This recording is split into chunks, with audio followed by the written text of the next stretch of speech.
of living, hard work. And then I eventually went to UVA as a pre-law student. I wrote my high school paper on how to become a lawyer. I'm not sure where exactly it came from. I did not have any lawyers in my family, but I just knew I wanted to be a lawyer. So I entered into college as a pre-law student and then eventually law school. And that's how I ended up where I am today. Wow, that's quite impressive. Uh, and it's funny how, your background usually does determine the work that you do, whether it's subconsciously or consciously. So it's very interesting to know about your military background growing up. And so before I ask my next question, I always like to make this very clear that we are a nonpartisan organization. And so with that said, I'd like to know more about how do you see the current administration's significant policy changes within recent weeks, and how do you see them evolving in the next 4 years? Well, I'd like to start with the fact that while I was a congressional aide, I had the privilege of working under three members who enjoyed strong bipartisan relationships, worked across the aisle, and showed me the value of developing relationships across the aisle, House and Senate, in order to get things done. And so I like speaking to audiences that have individuals across political spectrums. But in regards to your question with the current administration, obviously, it's very new, but a lot of things have happened as we can all see. And so I think there have been some significant shifts, both from a process standpoint as well as a substantive policy standpoint. So, from a process standpoint, there's been a historic number of executive orders. Just within the first few weeks, I believe to date, there have been approximately 50. And just to give you a comparative analysis, President Biden had issued 42 within the first 100 days. And then in President Trump's previous administration, he had issued 33. So as you can see, he's on pace to double, if not triple, those numbers. Also, there's been Oh, but before I move on, these orders are going to play out in the legal system. So a number of them have been challenged at the courts. And so we'll see how that plays out. And they've been on everything from government restructuring to immigration to foreign aid freezes and a number of other issues. The second thing I would say is that there's been a departure from traditional nominee vetting. And so one of the many jobs I held, as you will learn, was the Security Clearance Council for the Biden White House. And that involved working with domestic security agencies on the background investigations so that cabinet officials and other senior appointed officials could obtain security clearance eligibility to serve in these roles. And as you can see, there were a number of announcements and confirmations that have moved forward without completion of traditional vetting. So there's been definitely a departure, but I would say that President Trump has enjoyed strong support from Senate Republicans in moving through his nominees of choice. And then lastly, I would note that um, President Trump has softened restrictions against post-government lobbying. And these restrictions that have been limited also have implications for former Biden appointees as well. And so he's made those procedural changes. From a substantive standpoint, I think the obvious one would be the current president's approach to foreign aid. I think, as you can see, he came out the gate with calls to dismantle USAID, to place a 90-day freeze on funding, and moving forward to slash the US foreign aid budget, which I believe, just for comparative purposes, Biden had authorized maybe, I think it was $63 billion, and congressional Republicans had called for 51 in foreign aid funding. And so you can see that's a major departure from our stance. I think the implications there are obviously going to be potentially weakening US soft power, as well as creating an opening for other countries such as China to come in and continue to implement their Belt and Roads initiatives, particularly in places like Africa and Latin America. Um, as you all, I'm sure, know, there was an emergency meeting in Paris to address the direct negotiations between Trump and Putin in regards to Ukraine, which is really a capstone to the current administration's overall approach about decentralizing the US's role with NATO, calling for an increase in European allies for their defense spending. I think he's asking for 4% of the GDP, which is a bump up from previous calls. So those are just some of the areas that I think we're seeing a major shift in the beginning of this administration. Sure. There's a lot to unpack there, and you raise a lot of great points. In a lot of predictions that you make as it relates to how policy will be shifted in this current administration. But can you also talk to us more about some significant public policy shifts in the U.S. Over the past year under the previous administration? Sure. I think one big one that comes to mind is cannabis reform. We saw President Biden put out a number of major executive orders and actions to reschedule cannabis from Schedule 1 to Schedule 3, to pardon prior criminals on the federal level, opening up benefits that had previously been denied. We've seen legislation in Congress, bipartisan legislation to create safe banking opportunities for small businesses and others who want to work in this space. Some of these efforts have obviously been stalled from opposition by congressional leadership, but I think we're seeing the needle being moved. And I think that there will continue to be major shifts in cannabis policy for years to come.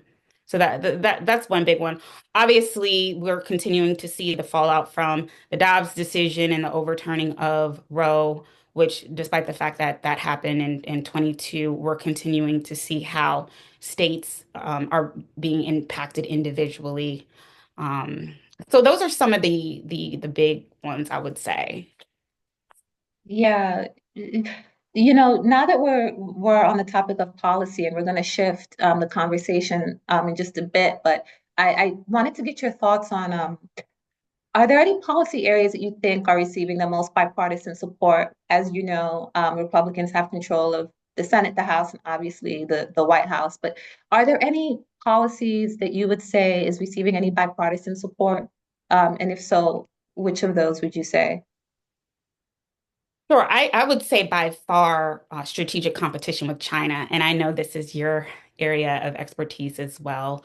But beginning with my time on the House Armed Services Committee, where I would see members like Matt Gallagher and Seth Moulton work across the aisle to introduce legislation to the National Defense Authorization Act, from everything to addressing influence on university campuses to increasing federal dollars at the DoD for advancements in technology, AI, hypersonic weapons, and other areas.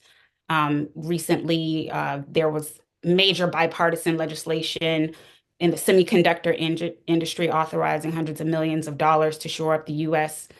chip manufacturers to compete. So I would say that there's still a lot of broad bipartisan support. Obviously, the creation of the China Select Committee, the bipartisan China Select Committee, which coupled with a number of the oversight subcommittees, House and Senate have done a lot of oversight over how U.S. companies are engaging with China for supply chain security and other areas. And I think if you look at both former President Biden and President Trump, and you analyze their relations with China, I think there's a lot of there's some consistencies, but also some major departures. Obviously, in my opinion, I think Biden obviously had a more of a frosty relationship with Xi Jinping, with at one point military channels being completely shut down,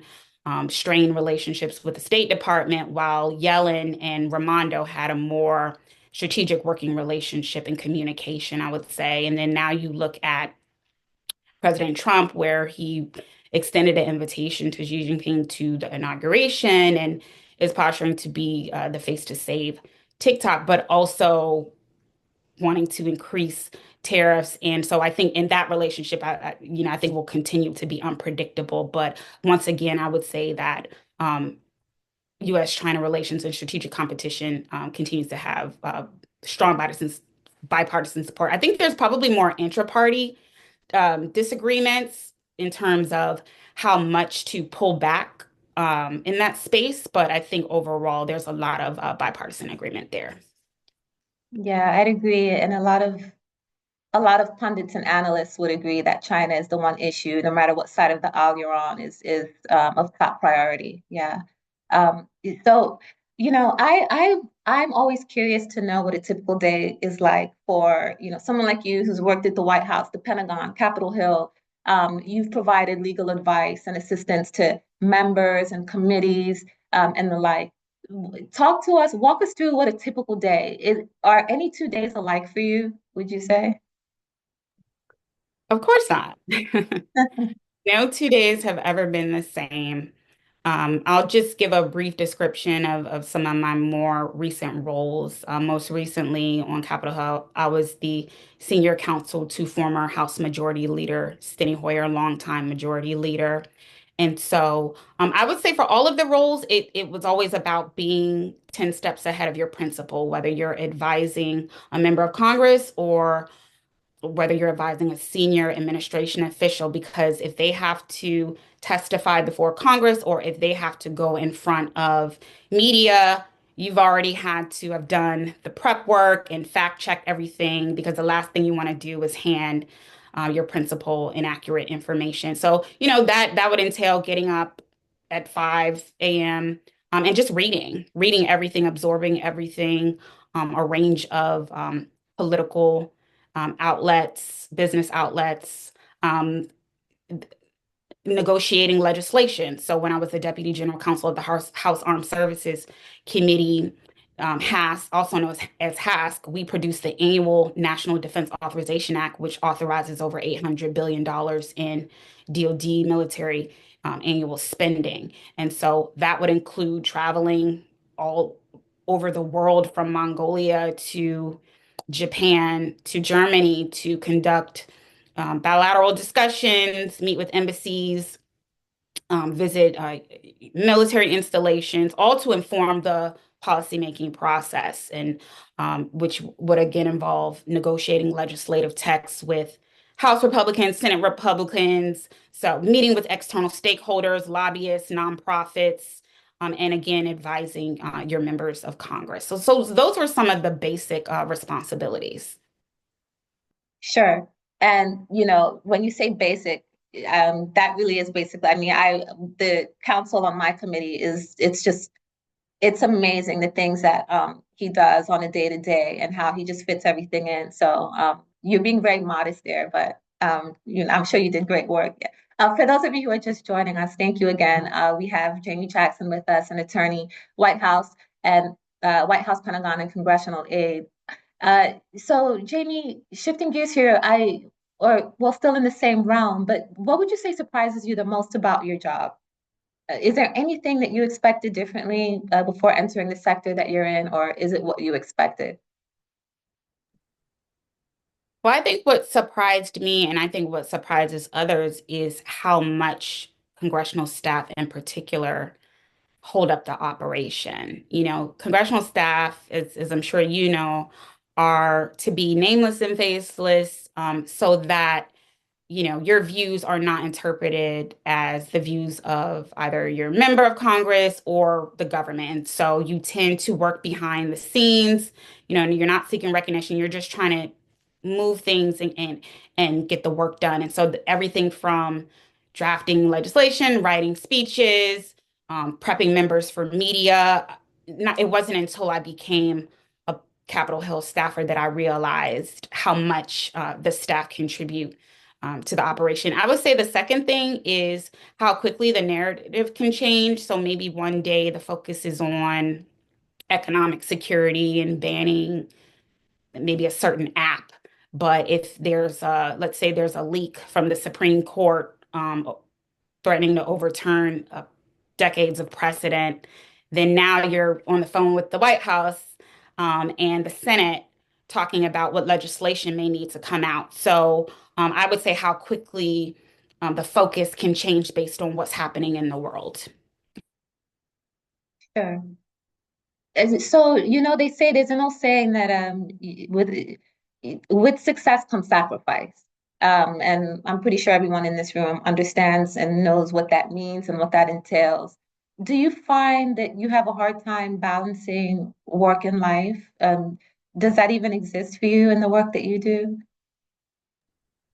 I would say in the first decade plus, there for me, and I don't advocate for this, there really wasn't much of a balance. I was laser focused on establishing myself as a go-to voice in various policy areas, a responsive staffer, whether that included working on the weekends. I mean, when you work for a member of Congress or a committee and things are happening around the world, you're never really off because you could get a call at any point, whether there's federal aid assistance that needs to be appropriated for a natural disaster or again, a Supreme Court outcome. And so I was pretty dedicated very early on as I was attempting to establish myself and establish credibility. But I would say that now it has become a critical part of my career and my profession and what I do. I used to think it was a badge of honor to not take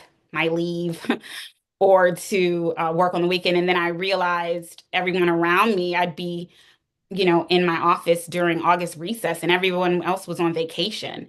And so I, kind of eased into understanding the need to take the leave days, take the travel days, and really make sure that I'm balancing the work that I'm doing with my personal life. So that's what I focus on now. Sure. And I think your answer is a great segue into my next question, which is about setbacks.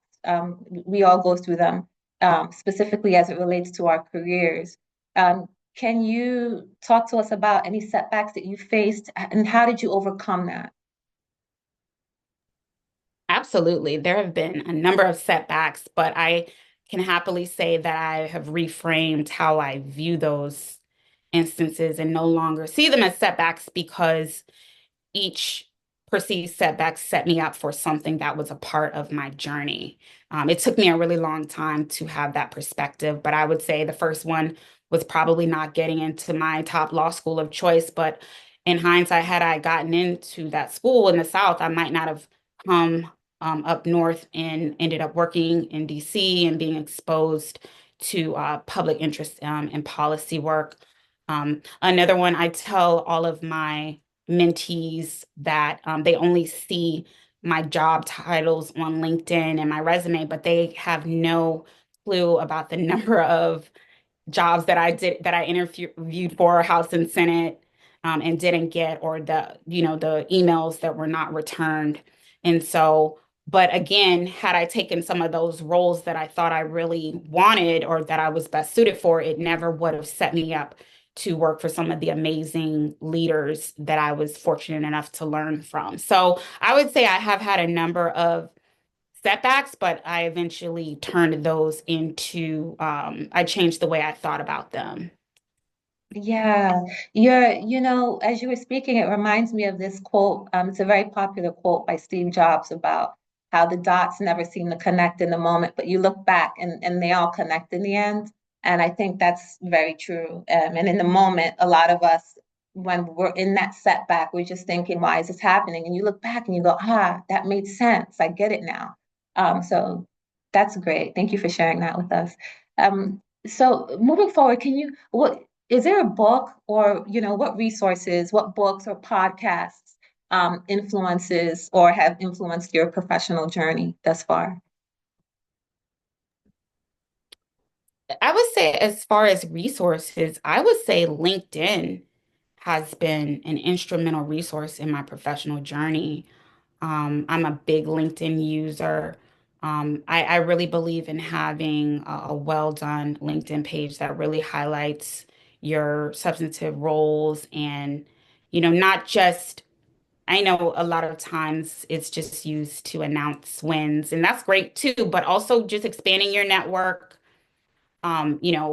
I got one of my jobs by reaching out to the hiring manager cold on LinkedIn. We did have mutual friends and we did know of each other from our national security spaces. But had I not reached out through LinkedIn to ask for coffee, it wouldn't have led to one of my instrumental roles. And so LinkedIn has been a really big resource for me. I would also say another resource has been mentorship. Um, I think I see one of my mentors from the Pentagon on here. Dr. Jairus Taylor, former Assistant Secretary of the Air Force. But having excellent mentors, but also having excellent mentees. And I know that mentorship can seem transactional to some, but I believe in intentional mentorship, making organic, meaningful relationships, and making sure that in addition to seeking counsel, that I'm also providing value to those who mentor me. And I also learn a lot from my mentees. They keep me up to date on trends and areas that I might not be exposed to. And they also inspire me to keep going in my field, given their excitement about entering into their career. So I would say those are two resources that have really pushed me professionally. Sure. It's funny. You and I connected initially on LinkedIn. I remember you were moderating a webinar on the process for presidential appointees, and I thought, wow, your background is just so impressive. And I reached out, and thankfully you responded, and here we are. So it's just the power of connection that LinkedIn provides, which is great. So I agree wholeheartedly with that. And shout out to Mr. Taylor, your mentor, who's here as well for for supporting you here. Okay, so I wanna make sure that we leave enough time for folks to ask questions.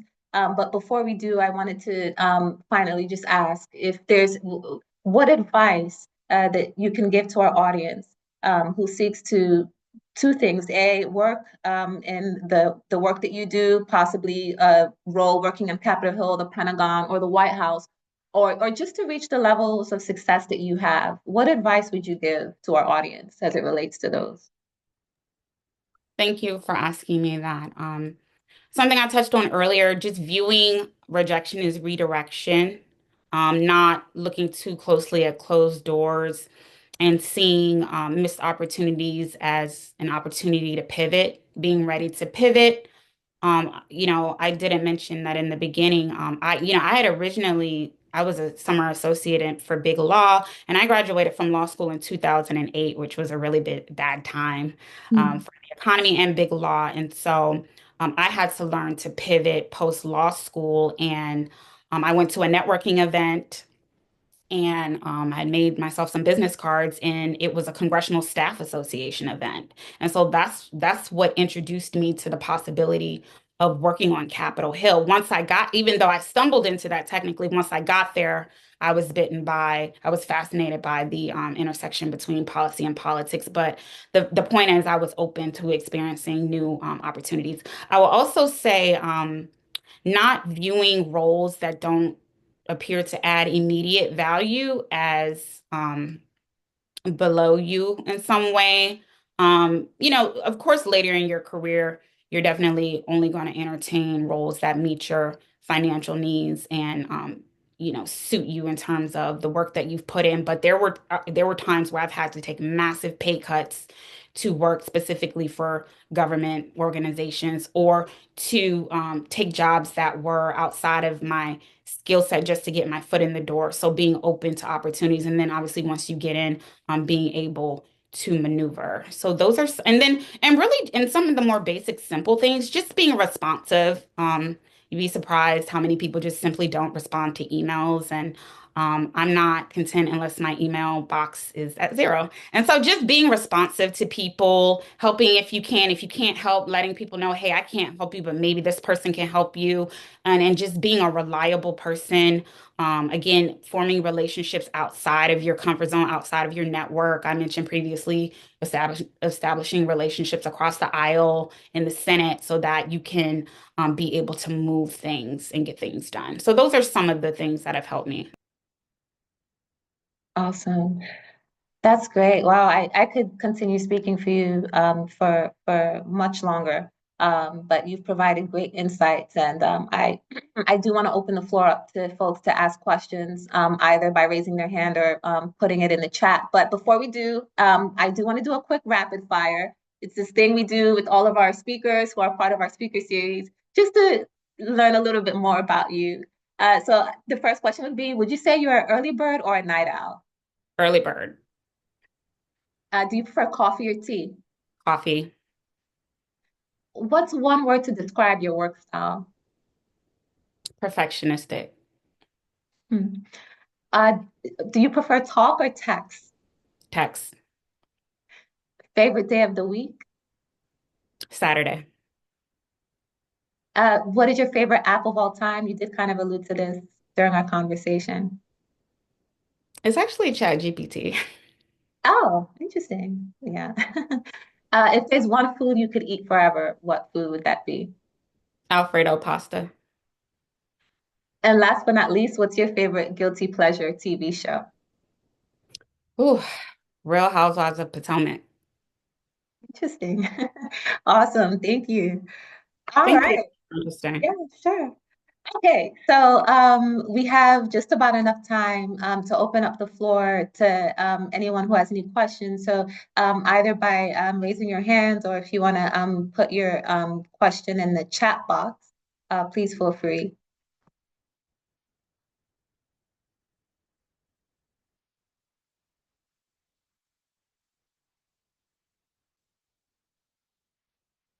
Mandeep, are you raising your hand? I can't tell. Oh, you're on mute. Okay. I think maybe he's having audio issues, but Karen does have a Yes. question. No, no. Karen, I was please just go going ahead. Jamie's notes Oh, on you're her taking notes. Oh, learnings. okay. How did she come back from setbacks and working through the strategic competition of China and US? I think those were very nice thoughts. Thank you. Jamie, thank you so much for your talk. I wanted to ask what you foresee as the greatest challenges in this administration, and how do you think some of them will play out? How do you think things will unfold? I think the president getting buy-in from Congress on a lot of his initiatives. I think right now he's enjoying a lot of support from House and Senate Republicans. I think he will continue to, but I think when you see proposals, for example, to slash the $800 billion defense budget, you have defense hawks like Mitch McConnell, who is the Defense Appropriations Senate chair, and others, where you're going to see some pushback. I also think that again, there's going to be a challenge with regard to goals to reduce the size, structure, and function of the federal government. I think I failed to mention that earlier, but again, we're seeing a number of layoffs from probationary federal employees. We're seeing calls to dismantle entire agencies. We're seeing um, non-government employees have access to sensitive information, all of which is being challenged and will likely continue to be challenged. We just don't know where things are going to land. So I think that those are some of the challenges for the current administration. Thank you. Laura Lee, please go ahead. Sure, Jamie, thank you so much for today. This has been just stellar. Thank you so much. I have three things I just want to mention. First and foremost, what can you recommend to friends who say they don't want to even pay attention to the news? They're just so stymied by everything. What do you read, and what would you recommend to friends? I read everything I can. Some of it I don't like, and some of it I mean, I'm just being very honest here. Some of it I just have to turn the page. But at the same time, I want to be informed. What do you recommend? That's one. Number two, I just invited you to accept my invitation on LinkedIn, so I hope you do. And third, if you want an introduction to my friend Ashley Bolch from Real Housewives, I'm happy to make that introduction. So Thank you. those are the three things that I have, and I'll mute myself now. I'll work backwards. I would love to meet Ashley. Um, I will certainly accept your LinkedIn request, and I encourage everyone to connect with me on LinkedIn. If there's something that I haven't answered today, and also Zana, I don't know if you were going to mention this. I know there's a networking event later this evening at the Waldorf that I'll be stopping by, so I'm happy to continue the discussion if there was something I didn't address and answer questions there. And as far as reading, I mentioned I get up around 5, and that's the first thing I do. I try to make sure that I'm reading um, neutral outlets. I read a little bit of everything, but I try to, see what the AP is talking about, Bloomberg, BBC. I do read Politico. That's probably the first thing I read every morning. I skim Politico and also Punchbowl News. And I start with just getting what are the headlines, getting the headlines. And then once I see, kind of get a sense of what's going on, then I'll drill down a little bit further. But those are some of the articles, sources that I read every day. Great. Thank you, Jamie. Appreciate that. Thank you. That's great. Well, if there are no other questions, I did want to plug that this evening we will be, if you're based in the Washington, D.C. area, please join us. You can meet the leadership team at Aide, and Ms. Jackson will be there as well. Starts at 6 p.m. tonight, Eastern time. So we hope you all can join us. And Ms. Jackson, it was a sincere pleasure to engage in this conversation with you. I'm sure our audiences took something away, something special. And for all of you who joined us from around the world, thank you so much for joining us. And I will share the link to the recording in the email that I sent over the weekend. Thank you very much for your time, everyone. Thank you. Thank you very much. Thank you. Thank you for being here.